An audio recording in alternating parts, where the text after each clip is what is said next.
خوتي المغاربه داخل الوطن وخارج الوطن، كنسلم عليكم وكنشكركم على المتابعه ديالكم للصفحه، وكنشكر المشتركين والناس اللي كيساندوني كيعطيو توجيهات في المستوى ونصائح في المستوى. اليوم انا بغيت نتكلم على الموضوع اللي هو ساخن وشائك في نفس الوقت، اللي هو المقاطعه ديال واحد ثلاثه ديال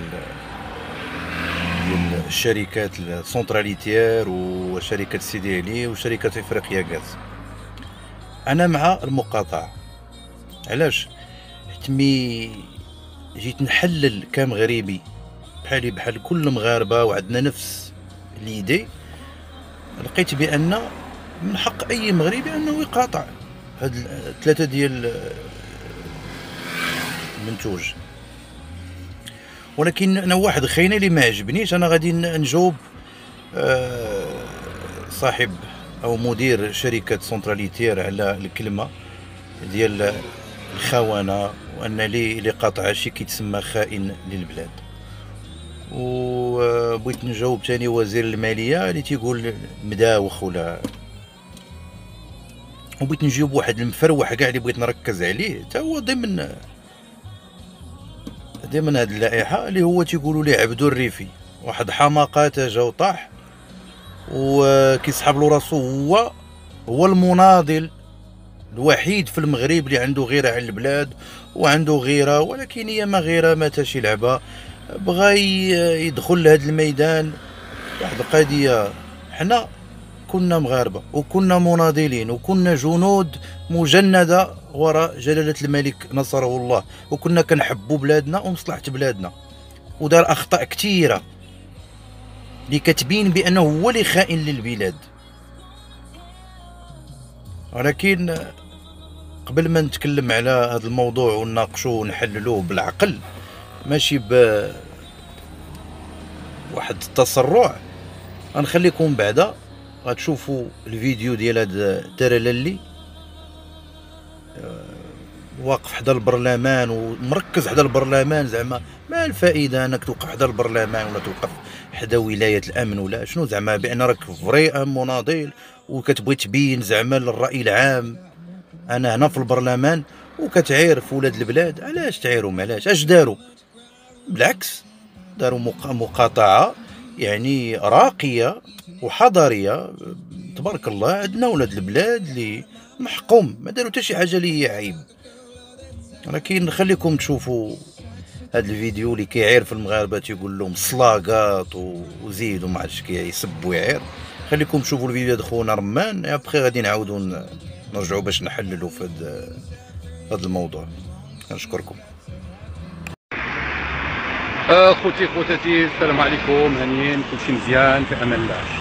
خوتي خوتاتي اليوم 27 ابريل 2018.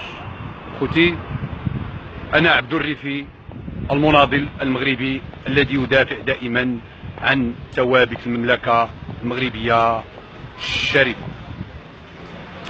خوتي خوتاتي بعض بزوز وبعض براش ناضوا كيديروا مقاطعه ديال المنتوجات المغربيه، وبقى فيهم الحال. علاش؟ قال لهم وزير الماليه السيد بوسعيد بالمداوخ. مداوخ مداوخ والرب ديال تداوخ. فين كاين المشكل؟ واش نتوما اللي كتقاطعوا المنتوجات المغربيه الوطنيه واش عندكم جدر ولا المله ولا التصيله؟ بقى فيكم الحال. مداوخ ونص، ماشي غير مداوخ وصافي، مداوخ بليس وزيد عليها مداوخ اخرين. حنا المنتوجات الوطنيه ما غنقطعوهاش، ودائما نحن نساند توجهات ديال الحكومه، حكومه جلاله الملك، ونساند خطواتها، ودائما نحن بالمرصاد لأي أحد يريد ضرب وزعزعة الاستقرار ديال الوطن الحبيب. المقاطعة فاشلة إن شاء الله ديال سيدي علي وسنترال وإفريقيا غاز. لان علاش فاشله؟ لان اللي من موراها هي الدوله الجزائريه، هي اللي من مور المقاطعه. دونك حنا ما يمكنش لينا نديرو داكشي اللي بغات الجزائر ابدا. حنا دائما بالمرصاد للدوله الجزائريه لعنه الله عليها 100,000 نعله، وبالمرصاد للخونه والمرتزقه وزعماء حراك الريف وحراك جراده، نحن لهم بالمرصاد. وكذلك بالمرصاد للخونه الداخل اللي كنحسبوا انا من خلايا النائمه ديال الخونه، منهم بولنوار والزوج ديالها الجازمي وامل بوسعاده لعنه الله عليها وحموده الدالي اللي كيتخبعوا حركه الشباب الملكي. يجب وقف هذه الجمعيه المتملقه وضربها بيد من حديد، ويجب قطع الطريق على ابو النوار وزوجها المتملق والخائن الذين يعملون يدا بيد مع الانفصاليين والجمهوريين من حراك الريف والجبهه الانفصاليه البوليساريو. نحن سائرون وصامدون في طريقنا، سائر وعلى درب النضال صامد، ولن نهاب ولن نخاف ولن نتراجع قيد أنملة. بغاو الحرب الجزائريين احنا معاهم، بغاو السلم احنا معاهم، بغاو اللي بغاوها احنا معاهم. احنا على بلادنا نموتوا وعلى ملكنا نموتوا وما غاديش نتنازلوا ابدا. شعارنا الخالد الله الوطن الملك. يمكن راكم شفتوا الفيديو وشفتوا هذا التريلر اللي هذا. انا قضيه واحده بعدا اللي عندي بغيت نفهم، علاش حنا ديما القضايا الداخليه كندخلوها في ان الجزائر اللي عندها دخل بهذا الشيء، او الاستخبارات الايرانيه او التخربيق. هذه امور داخليه ديالنا، ما عندنا حتى علاقه لا بالجزائر لا بايران.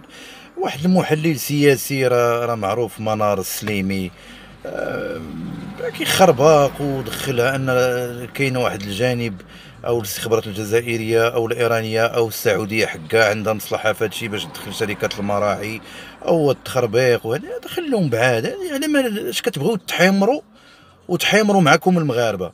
وهذه قضيه كتهمنا حنا، كتهم الشعب المغربي انه لاحظ، وهذا الشيء خصو يدار من زمان، هذه المقاطعه باش هاد الناس يتعدلوا. ودابا الحمد لله راه كلشي فاهم وكلشي واعي.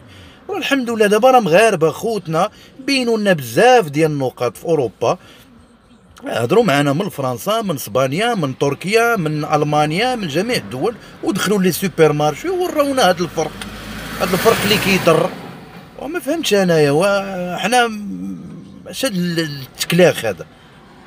اما مغاربه ولاد البلاد راه بينوا 6 ديال القراعي ديال 2 لتر ديال الماء وما واعر طبيعي، يعني هذاك الكازوز وب 10 دراهم. 6 ديال جوجيترو، 6 القراعي ديال جوجيترو نوع يعني مزيان داير 10 دراهم. الحليب ديال 1 لتر دمي 6 دايرين 40 35 درهم. الزيت ديال ايترو داير 10 دراهم 9 دراهم 10 دراهم. زيت مزيان وزيدوا بينو بزاف. الياغورت 16 ياغورت داير ما كاملاش 2 اورو، 18 درهم ولا مع 16 درهم. وعلاش؟ ودابا الاشكال الكبير اللي كاين بان هاد القضيه اللي كضرني انا في دماغي، علاش هما عندهم السميك 1,200,000 فرنك، يلا 1,40,000 ريال، ودايرين لهم المواد الغذائيه رخيصه لواحد الدرجه ما تصورش. وحنا اللي السميك ديالنا كاين اللي مسكين ما تيفوتش 50,000 ريال، 48 40,000 ريال، ودايرين ليه اثمنه خياليه. علاش؟ ما حرامش ما حشوماش. ودابا ميوعى وفاق ودار مقاطعه يعني راقيه، ما كاين لا صداع لا والو، ولا هما خوانه. علاش كتدخلوا هذا الجانب ديال الخوانه؟ حرام. بالعكس المغاربه كلهم يحبوا البلاد ويموتوا على المصلحه ديال البلاد ويموتوا على الملك، الحمد لله. ولكن راه لاحظوا هذا الجانب هذا راه بغاو يحبسوا، تيدار حل لهذا الشيء وتراعيو. وهذه حتى هي رساله لوزير التشغيل وهذا الشيء باش يشوف هذه القضيه. الا كاين ما تزيد في الصالير لهاد الشباب باش تما يلا يقدوا على هذا الغلاء الحمق. علاش كنبقاو نخربقوا بحال هكا؟ وداك الحماقه تا هو غادي نهضر عليها الترلل اللي هذا عبدو الريفي ولا اصلا انت خائن البلاد. اول غلط درتي في الفيديوهات ديالك انك كتطلب من المغاربه انهم ما يعزيوش الجزائريين هذاك الحادثه اللي وقعت لهم، وعكس الامر ان جلاله الملك صيفط برقيه ديال التعزيه للرئيس ديال الجزائر. على شكون يخائن دابا؟ والملك البلاد صيفط برقيه ديال التعزيه وانت تتقول بان احنا ما خصناش نعزيوهم، وكتسب وكتعير تتخلط. اش دخل هاد المشاكل ديالنا حنا باش يرفقوا بهاد المواد الغذائيه ويقادوا اثمنه ندخلوها بالخونه؟ اش دخل هادشي؟ انت راه هو الخائن. يلا حنا تنحللوا غير بالعقل. اي مواطن مغربي عادي ما قاري ما واصل ما والو، ونبركوا بالعقل ونناقشوا هاد النقاط.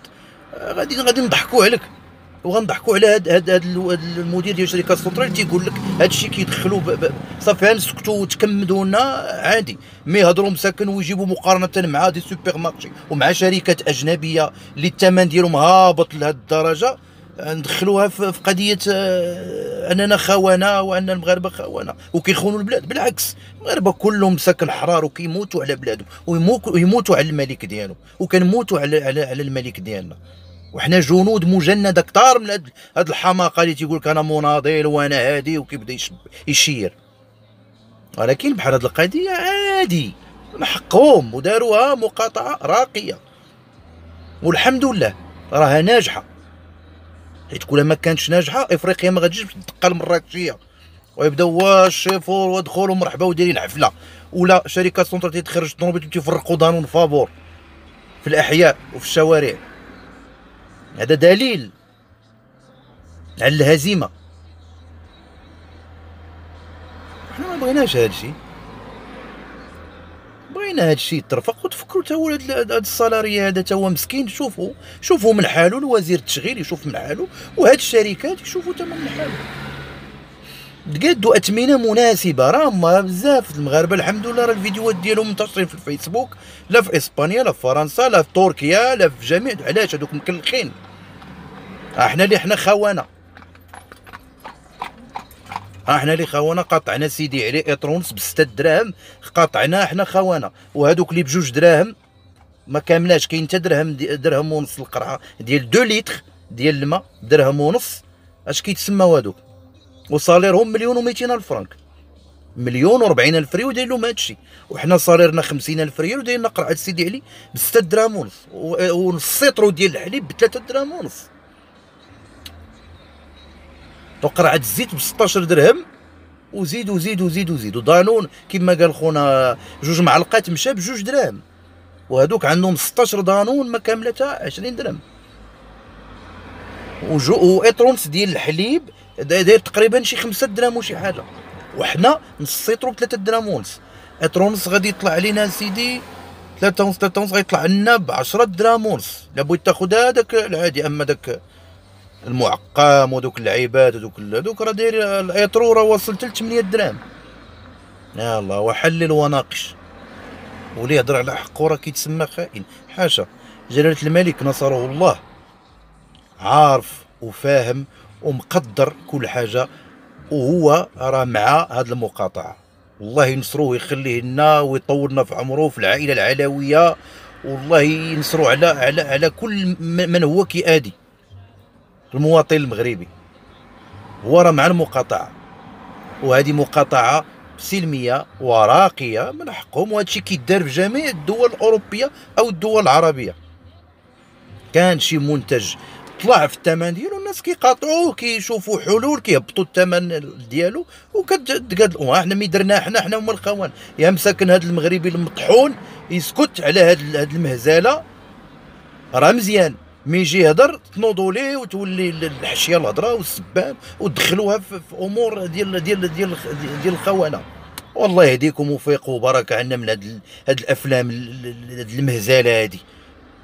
الله يجازيكم بخير. لا ما وعاو مبقاوش تخلطوا الامور مع بعضها. هذا حق المواطن راه مطحون مسكين.